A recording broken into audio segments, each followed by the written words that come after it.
Bonsoir tout le monde, mon nom est Raphaël et on va parler de Big Brother Célébrité. L'épisode 43 a été diffusé ce soir et on va s'en parler. Et l'épisode de ce soir était la cérémonie des nominations de cette semaine, donc on allait enfin savoir si le trio allait se retrouver en danger cette semaine. Selon ce qu'on avait vu dans la bande-annonce de l'épisode de ce soir, on allait aussi voir un peu les pitchs de vente que Kim, Jean-Thomas allait faire pour essayer de se sauver la peau cette semaine.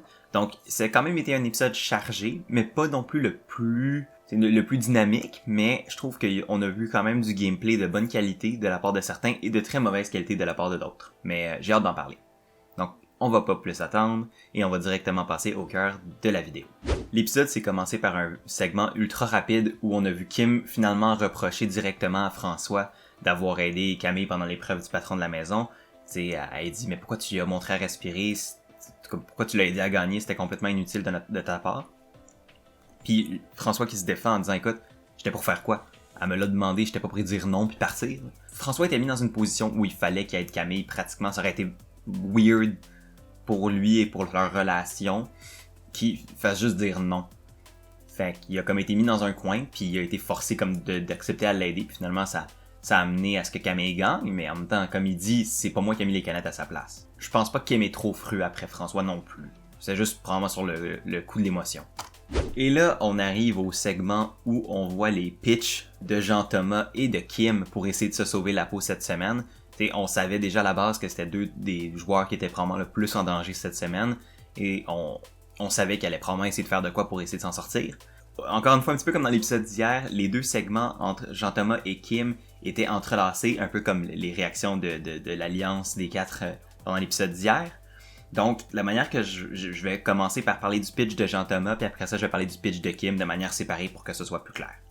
Donc, premièrement, Jean-Thomas commence son pitch par reconnaître qu'il est dans une position fâcheuse. Il sait que Camille était sa plus grosse compétition, puis le CL qui est en pouvoir, fait qu'il comprend pourquoi ça pourrait être lui la cible. Il est pas niaiseux. Il met aussi, carte sur table devant Camille. Écoute, il dit, je sais c'est quoi tes options. Je sais que tu peux nominer telle ou telle personne. Donc, Kim, moi ou Rich, probablement. Donc, qu'est-ce que je peux faire pour comme essayer d'être safe cette semaine? Puis, tu vois que Camille, elle est juste contente d'avoir les joueurs qui étaient autrefois dominants, venir la voir pour lui demander de l'aide, de venir la voir pour essayer de faire de quoi. Parce que, comme je disais hier, là, Camille, il faut vraiment qu'elle check ses options, il faut qu'elle pense qu'est-ce qui va être le mieux pour sa game à court terme, donc la semaine prochaine, qui va la protéger, mais aussi à long terme, qui va l'amener à la fin. Puis idéalement, tu vas être contre du monde que tu vas être capable de battre dans un jury, devant le jury. Puis là, c'est là que Jean-Tom fait sa proposition en or, si on veut. Il dit à Camille, écoute, il dit un peu en rien, il dit, je sais que je me bats pour ma vie, puis j'aimerais ça, faire une alliance avec toi, puis je sais que ça a l'air un peu ridicule considérant les semaines précédentes. Mais dans un monde idéal, là, ce qui serait le meilleur scénario pour moi, puis pour toi aussi, ce serait qu'on fasse une alliance à 4 avec nous deux. Fait que là, tu vois que Jean-Tom essaie de proposer non seulement une alliance, mais il dit, écoute, tu peux me mettre sur le bloc cette semaine, je comprends pourquoi tu le ferais, mais si je pars pas cette semaine, je te protège la semaine prochaine. Puis après ça, puis là, après ça, Camille, elle dit, juste la semaine prochaine, pour être sûr que, dans le fond, elle veut de la sécurité à long terme, pas juste à court terme. Puis là, il dit, écoute, je suis prête à t'amener au Final 2 si c'est ça que tu veux qu'on fasse. Si ça me permet de me sauver cette semaine, puis tu veux que je te promette d'aller au Final 2, je suis prête à le faire. C'est quelque chose que je suis prête à commettre. Pour que Jean-Thomas dise ça, il y a Jean-Thomas qui est quand même un joueur honnête, qui est pas quelqu'un de... Autant qui est manipulateur d'un point de vue de stratégie, il est pas tant manipulateur des individus plus qu'il faut. C'est pas le genre de gars qui va aller mentir directement, ou en tout cas, si oui, on l'a pas trop vu cette saison à date, comme aller directement mentir dans la face du monde. Si Jean-Thomas il se commet comme ça, selon moi, c'est qu'il a probablement au moins l'intention de potentiellement se battre pour ça. Puis honnêtement, je pense que pour Jean-Thomas, aller contre Camille à la fin, c'est probablement une bonne option, puis une meilleure option pour lui que d'y aller avec François ou d'y aller avec Kim. Parce que Kim, elle aurait le pitch de son camp d'entraînement, elle pourrait se chercher de la sympathie du monde. Puis François, autant que je sais pas s'il serait capable de battre Jean-Thomas, autant il y a quand même des arguments pour dire que j'ai été meilleur que Jean-Thomas parce que telle raison. T'sais, il pourrait bullshitter entre guillemets le jury, ce qui pourrait mettre Jean-Thomas dans le trouble. Tandis que selon moi, Camille a pas autant de respect du jury pour aller chercher assez de votes pour gagner. Tandis que Jean-Thomas, je pense qu'il l'a. C'est mon opinion, je peux me tromper, mais de ma lecture de la game à date pis de comment ça s'est passé, j'ai l'impression que Camille a pas énormément de respect du jury en termes de game, là. Pas en termes de personnes, évidemment, là. Ça c'est complètement séparé. Mais en termes de game, je sais pas si la game de Camille est allée chercher le respect des autres. Tandis que, tu sais, celle de Jean-Thomas, on le croit fortement. Déjà, il y a 2 personnes qui sont éliminées qui ont dit que Jean-Thomas jouait la meilleure game. Puis ça, c'est Lisandre puis Emmanuel. Je pense que pour Jean-Thomas, l'amener Camille en Final 2, c'est pas une mauvaise idée. Puis, tu sais, pour Camille, elle, ça y fait une autre personne qui dit « Écoute, je suis prête à t'amener à la fin. » Fait que pour elle, c'est valorisant. C'est des options qu'elle doit considérer. La dernière chose que Jean-Thomas propose à Camille, ce serait de faire une alliance à 4 qui inclurait donc évidemment Jean-Thomas et Camille, mais aussi Kim et François. Donc Camille serait donc la 4e roue de la voiture. Puis Jean-Thomas il a dit, mais tu sais, si on fait ça, quand on va être rendu juste nous 4, ça va être toi pis moi contre François et Kim. Puis il est comme, moi non, je le sais. Puis honnêtement, comme je viens de dire, je pense que c'est la meilleure chose pour Jean-Thomas aussi. Mais bon, on va voir si ça va se rendre jusque dans les oreilles de Camille, mais en général, je trouve que Jean-Thomas a fait un très bon pitch pour ce que Camille avait besoin et ce que Camille voulait. Camille voulait de la sécurité à court et à long terme, puis elle voulait pouvoir s'assurer d'être protégée. Puis c'est ce que Jean-Thomas y a offert. Puis là, le pitch de Kim, il était un petit peu plus court, il était un petit peu moins dans la grosse stratégie que Jean-Thomas, mais dans le fond, il discute, Kim lui demande à Camille, y a-tu quoi que je peux faire pour que tu me gardes en sécurité, pour que tu me gardes dans la maison? T'sais, Camille, elle dit, écoute, j'aimerais ça qu'on puisse se réallier dans le futur, j'ai pas envie que ça finisse mal entre toi et moi, c'était le fun de travailler ensemble. Fait que tu vois qu'il y a un intérêt quand même un peu du côté de Camille, à moins qu'elle bullshitait Kim complètement, mais tu vois qu'il y a un certain intérêt de la part de Camille pour retravailler avec Kim. Puis Camille, justement, a dit à Kim, écoute, t'as flippé une fois contre moi, tu pourrais peut-être flipper une 2e fois. T'sais, après ça, on voit un peu Kim, en répliquant à ça, qui dit, écoute, moi je suis ici à Big Brother pour me payer le camp d'entraînement de mes rêves, pour améliorer ma carrière, pour améliorer ma vie au long terme. Parce que si je suis capable de me payer le camp d'entraînement que je veux, ben ça va augmenter mes chances grandement pour les championnats du monde, puis donc ma carrière. Fait qu'elle dit, ben pour ça, je suis prête à faire pratiquement n'importe quoi. En entendant ça, ça m'a un peu rappelé, je pense, pourquoi Kim est aussi focus sur le jeu. Le manque de perspective qu'elle peut avoir sur la game globale vient, je pense, du fait que pour elle, c'est tellement important. Elle est pas capable de comme prendre le recul nécessaire pour comme considérer toute la game. C'est un petit peu là-dessus que son pitch s'est terminé. Elle a juste dit, je suis prête à faire pratiquement n'importe quoi. Ce qui laisse la porte ouverte à peut-être qu'elle soit encore capable de trahir Jean-Thomas et François pour aller rejoindre le côté de Camille s'il faut. Mais on n'en sait pas plus pour l'instant. Ensuite de ça, Jean-Thomas va aller expliquer un peu le pitch qu'il a fait à Camille à François, considérant bien évidemment que ça l'implique et qu'il sait que François est fort probablement safe cette semaine. Il dit, écoute, j'y ai proposé de faire une alliance avec nous 3, donc lui, François et Kim, puis de faire une alliance de 4 pour se rendre jusqu'au Final Four. François dit, écoute, c'est ce que t'avais à faire, c'est parfait, c'est ce que j'y ai proposé moi aussi hier. Donc, on va espérer qu'elle accepte notre proposition. Là, ce qu'ils se disent, c'est, OK, ben pour le veto cette semaine, le pire scénario, ça serait que Rich gagne. La raison, c'est que si Rich gagne, puis à moins que Camille se décide de mettre Kevin pour une raison XY qui serait un peu flabbergastante selon moi, ben c'est sûr que ça va être deux des membres de l'alliance du trio qui vont se retrouver sur le bloc parce que on va dire que Camille nomine pas Kevin, Richardson a l'immunité, fait qu'il reste qu'à nominer François, Kim et Jean-Thomas. S'ils réussissent à se négocier une porte de sortie pour cette semaine, puis qu'ils réussissent à intégrer Camille dans une alliance, ben qui sait? Peut-être que la victoire de Rich va pas être si dangereuse que ça. Après ça, il y a une scène avec Jean-Thomas et Kim où on voit Kim juste dire que autant qu'elle essaye de lécher le cul en gros guillemets à Camille cette semaine pour essayer de rester safe, autant elle commence à avoir de la misère à endurer Camille. Puis tu sais, c'est un petit peu à ça que je faisais référence quand je dis que je sais pas si les gens apprécient plus qu'il faut Camille au point de la faire gagner la game à la fin, mettons contre un Jean-Thomas. Je sais pas si le monde a assez envie de voter pour elle, parce que je pense qu'elle a tapé sur les nerfs de quelques personnes. On a vu en plus Richardson, pendant l'épisode de hier, mentionner que « Oh non, faut qu'on participe au jeu de Camille pour pas être en danger cette semaine. » Tu sais, il dit en joke, mais encore une fois, ça prouve que je sais pas si le fait de vivre avec Camille 24h sur 24, 7 jours sur 7, je pense qu'il y en a pour qui ça marchait moins. Puis Puis est-ce que ça pourrait les empêcher de voter pour elle à la fin? C'est possible. Là, anyway, on voit Kim dire qu'elle est plus capable de calmer, mais que, c'est comme s'il faut, il faut. Elle est comme écœurée de devoir comme se prosterner devant tout le monde pour essayer de s'acheter de la sécurité. Mais en même temps, c'est un peu ça, Big Brother. Puis, veux pas, quand t'es dans la minorité, quand t'es pas dans une position avantageuse dans Big Brother, ben c'est sûr qu'il faut un peu que tu fasses du lèche popotin. Là. C'est poche, parce que c'est jamais tant agréable, ça peut avoir l'air pas sincère, etc., etc. Mais c'est dans la nature des choses. Tu sais, quand t'es pas dans une position de pouvoir dans la game, ben tu veux pas que le pouvoir te vise toi. Fait que quel est le meilleur moyen de faire en sorte que tu te fasses pas viser par le pouvoir? Ben c'est de les flatter dans le sens du poil. Et c'est finalement ce qui nous amène à la cérémonie des nominations de Camille. Et juste avant qu'elle arrive pour dire ses nominations à la maison, on la voit dans la chambre du patron comme vraiment se remettre en question. Est-ce que je fais le bon choix?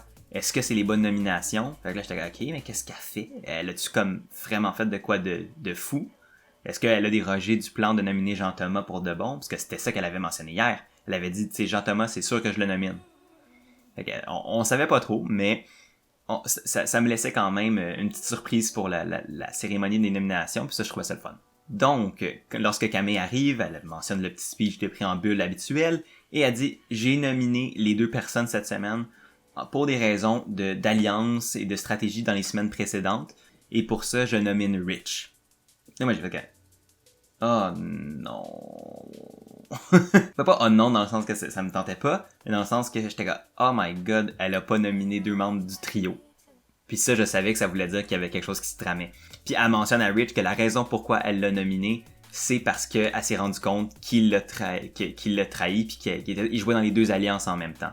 Fait que, ce que je disais la semaine passée du fait que finalement Camille avait su que Rich avait était aussi allié contre elle, puis que maintenant Camille était au pouvoir puis elle le savait, mais ça allait peut-être se retourner contre Rich. Puis comme de fait, c'est le cas. Et la deuxième personne qu'elle nomine cette semaine est Kim.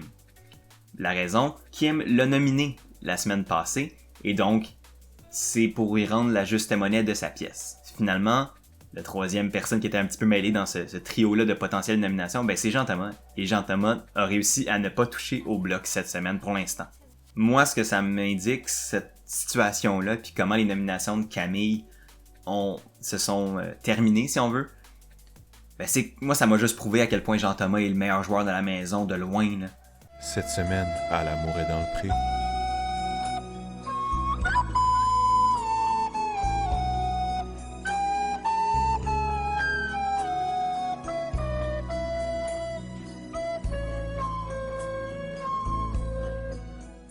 Le gars est passé en même pas 48 heures d'être la cible sûre et certaine de Camille à être la seule personne des 3 potentielles nominations à pas toucher le bloc. Quand tout le monde sait que c'est probablement le meilleur joueur de la maison. T'sais, Camille le dit elle-même, c'est lui le mastermind de la game. Puis il réussit à pas toucher le bloc. Jean-Thomas est excellent à Big Brother. S'il y en a un qui doutait encore de ça, honnêtement, pour moi, les doutes sont absolument morts. Jean-Thomas est un des meilleurs joueurs de Big Brother que j'ai vu dans les années récentes. Ce gars-là est très bon. Est-ce qu'il y a eu la plus grosse opposition au monde? Non. Mais c'est pas parce que nécessairement t'as pas la meilleure opposition que ce que tu fais contre les oppositions que t'as sont moins valides. Puis non seulement ça, la différence, mettons, avec un Jean-Thomas et une Kim, puis ce qui permet de définir si un joueur est vraiment bon à Big Brother, selon moi, c'est pas qu'est-ce que t'es capable de faire quand t'es au top. Parce que généralement, quand t'es au top, quand t'es en position de pouvoir, c'est relativement plus facile d'avoir l'air bon, d'avoir l'air dominant. Pour moi, un bon joueur de Big Brother, c'est un joueur qui va être capable que lorsqu'il va avoir de l'adversité, lorsqu'il va être mis dans un coin, lorsqu'il va plus avoir le pouvoir, ben, qu'est-ce qu'il va faire? Et là, Jean-Thomas m'a prouvé avec l'épisode d'hier que quand il est pas en pouvoir, il est aussi dangereux que quand il est au pouvoir. Parce qu'il est capable de passer de cible absolue à pas toucher le bloc en 48 heures. Fait que pour moi, Jean-Thomas est le meilleur joueur cette saison, de loin.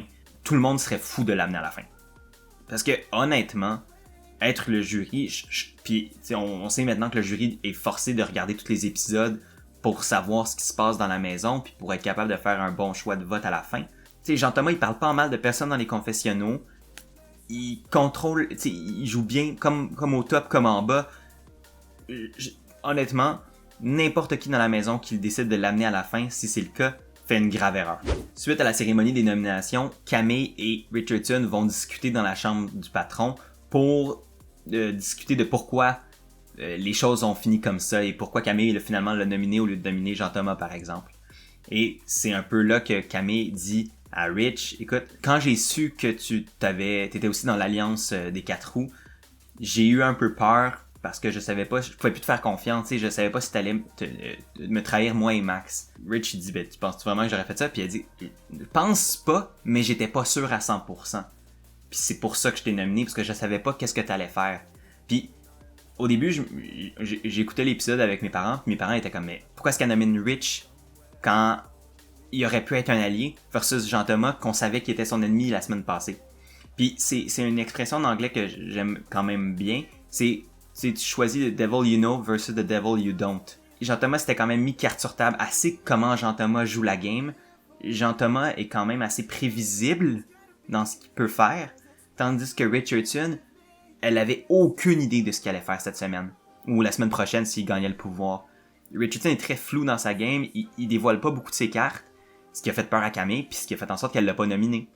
Ensuite, on voit quand même une scène que j'ai trouvé assez triste, où on voit Jean-Thomas être vraiment, mais vraiment ému, parce que il voit Rich être sur le bloc, puis il aime pas ça. Puis tu le vois, tu sais, je veux dire, je le disais depuis une couple de semaines que selon moi, Jean-Thomas essayait de protéger Rich. Puis au début, je pensais qu'il le faisait strictement pour des raisons stratégiques. Mais la scène qu'on a vue dans l'épisode de ce soir me fait croire que peut-être que finalement c'était qu'il le protégeait parce qu'il aimait le gars, puis qu'il avait pas envie qu'il se fasse éliminer plus sur le plan personnel des choses. Puis tu vois que Jean-Thomas semble vraiment s'être attaché à Rich, puis qui ont fait une connexion sociale assez forte. Fait que, est-ce que ça va amener Jean-Thomas à essayer de faire de quoi pour sauver Rich cette semaine? Je le sais pas. Est-ce que la stratégie va prendre le dessus sur le côté humain et émotionnel? Peut-être. En même temps, Jean-Thomas mentionne dans un confessionnal, il dit « Autant que j'aimerais que Richardson gagne le veto cette semaine, s'il gagne le veto, c'est moi qui vais être sur le bloc à sa place. Autant que ça me fait chier, autant que pour ma vie personnelle dans la game de Big Brother, je suis content que ce soit lui qui soit nominé et non moi, et j'ai pas envie qu'il remporte le veto, mais j'ai tellement envie qu'il reste dans la maison. » Fait que peut-être que ça va amener Jean-Thomas et Rich à essayer de penser à un plan C, si on veut, au lieu d'être un plan B qui serait Jean-Thomas, essayer de penser à un plan C, puis essayer de mettre Kevin ou François sur le bloc si jamais Rich gagne le veto. En tout cas, ce qui est sûr, c'est que Rich dit que lui, il est gonflé à bloc pour le veto. Il sait qu'il est dans une position que s'il gagne pas le veto cette semaine, il est dans la chenoute. Puis même si Camille lui a dit qu'il était pas la cible cette semaine, t'es jamais sûr quand t'es sur le bloc. Fait que pour Richardson, c'est évidemment la meilleure chose pour lui d'essayer de gonner pour gagner le veto. Puis j'y souhaite pour lui qu'il soit capable de le faire. Plus tôt cette semaine, dans l'épisode, je pense de dimanche, je mentionnais que on n'avait pas su comment Camille avait été mise au courant du fait que Richardson l'avait trahi puis était aussi dans l'autre alliance. Mais on l'a finalement appris dans cette conversation-là entre Rich et Jean-Thomas, parce que Rich a dit à Jean-Thomas, c'est Kevin et François qui m'ont lancé en dessous du bus, donc qui ont dit à Camille que je suis dans les deux alliances. Selon moi, ce que ça fait, c'est en tout cas, ce qui est sûr, c'est que la relation de travail entre Rich et Kevin et François va être très difficile à réparer. Selon moi, la meilleure solution pour Rich, ça serait qu'il gagne le veto cette semaine puis qu'il devienne patron la semaine prochaine, parce que là, il n'y a plus beaucoup d'alliés. Puis être patron lui permettrait peut-être d'aller chercher des alliés. Et l'épisode s'est conclu sur un peu la résolution de cette histoire-là, de pourquoi Jean-Thomas était pas sur le bloc, parce que autant que on comprenait pourquoi elle avait nominé les deux autres, on n'avait pas compris pourquoi elle avait pas nominé Jean-Thomas. Puis cette scène-là nous a un peu expliqué pourquoi. Puis dans le fond, c'est que Camille a accepté le plan de rejoindre l'alliance de Kim, François et Jean-Thomas pour se rendre à la fin. Au moins dans le Final Four, puis après ça, advienne que pourra. Je pense pas que Camille a pris la bonne décision pour sa game. Elle a pris la bonne décision pour le court terme. Selon moi, je pense pas qu'elle se ferait nominer la semaine prochaine si un des trois gagne le patron de la maison. Par contre, rendu au Final Four, selon moi, sa meilleure chance serait probablement que peut-être Jean-Thomas ou François gagne. Je sais pas si Kim l'amènerait à la fin. Je suis vraiment pas sûr. Elle se limite un peu ses options, puis non seulement ça, je pense que Camille aurait pu battre Kevin Elle aurait peut-être pu battre Rich, mais c'est pas sûr. Mais j'ai vraiment de la misère à croire que Camille va être capable de battre Jean-Thomas, Kim ou François. Fait que quand je disais au début de la vidéo qu'il y avait du gameplay que je trouvais un peu moyen, ben c'est à ça que je faisais référence. T'sais, je sais pas si Camille a assez pensé au long terme, au sens de est-ce que je peux vraiment battre ces personnes-là dans le jury. Puis c'est sûr que pour nous, c'est plus facile d'avoir cette conclusion-là parce qu'on a toutes les informations, ce qu'elle a pas. T'sais, elle sait pas elle sait pas toutes les affaires qui se sont passées dans les confessionnaux des autres, etc., qui vont faire en sorte que le jury pourrait voter ou non pour ou contre elle. Mais du regard extérieur que nous on a, je pense vraiment pas qu'Amé s'est mis dans une bonne position. Par contre, pour Jean-Thomas, François et Kim, c'est le paradis parce que eux ils viennent probablement de se sortir de la semaine la plus difficile qu'ils pourraient avoir, puis potentiellement être les trois encore dans la maison la semaine prochaine, ce qui serait incroyable pour eux. Puis ça, moi je l'attribue beaucoup à Jean-Thomas. Je l'attribue aussi un peu à François, il a quand même travaillé dans la tête de Camille, puis qu'il l'a aussi tourné un peu contre Rich en lui révélant qu'il jouait dans les deux alliances. Fait que tu sais, ça a été quand même un beau travail de planning puis de jeux mentaux pour essayer de faire en sorte que finalement Camille prenne une décision qui finalement va peut-être nuire à sa game. Je pense que pour Camille, la semaine prochaine, elle va être correcte. Rendu là, c'est pas dans leur avantage nécessairement à l'alliance des 4, à l'alliance des 3, de se retourner contre Camille dès la semaine prochaine, mais honnêtement, selon moi, elle a commis quand même une erreur, puis ça reste à voir. La compétition du veto peut vraiment tout changer, parce que si Rich gagne, puis qu'il utilise le veto pour se sauver, ben là, les cibles, c'est soit François, soit Jean-Thomas, ou soit Kevin. Puis pour l'instant, on dirait qu'elle veut quand même protéger Kevin. Ça pourrait changer, mais c'est ça. On va le savoir dans l'épisode de demain, où il va, selon moi, avoir la compétition du veto. Et donc, c'est ce qui va mettre fin à l'épisode de ce soir. J'espère que vous l'avez aimé. Si vous l'avez aimé, n'hésitez pas à aimer, partager, commenter, c'est vraiment apprécié. Si vous voulez plus de vidéos comme ça, vous pouvez toujours vous abonner. Je fais des vidéos du lundi au vendredi. Et si vous voulez la version audio de ces vidéos-là, elles sont disponibles sous la forme de podcast et tous les liens sont dans la description en bas. D'ici là, moi je vous dis à demain pour un nouvel épisode de Big Brother. Passez une très belle soirée et à la prochaine.